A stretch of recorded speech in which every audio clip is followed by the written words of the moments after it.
Yo, baswen la nou apa? Yo di baswen sa bon fè. Mounen ki kapi lot bo la bay fwe misye. Chaque jour son sel bagay men. Sa pou ba chaje travay ou fè piti. Ki bon baswen men, ki te may fwe nag la nou men. Mgubay sou men la men. Yo mba bonan di bapa. Ah, ki te male men ok.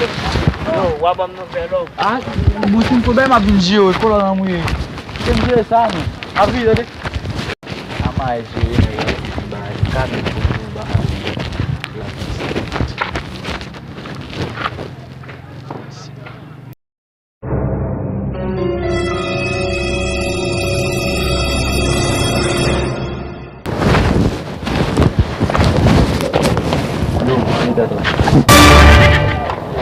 Kita tahu.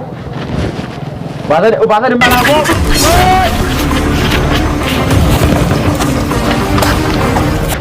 Sabun teh?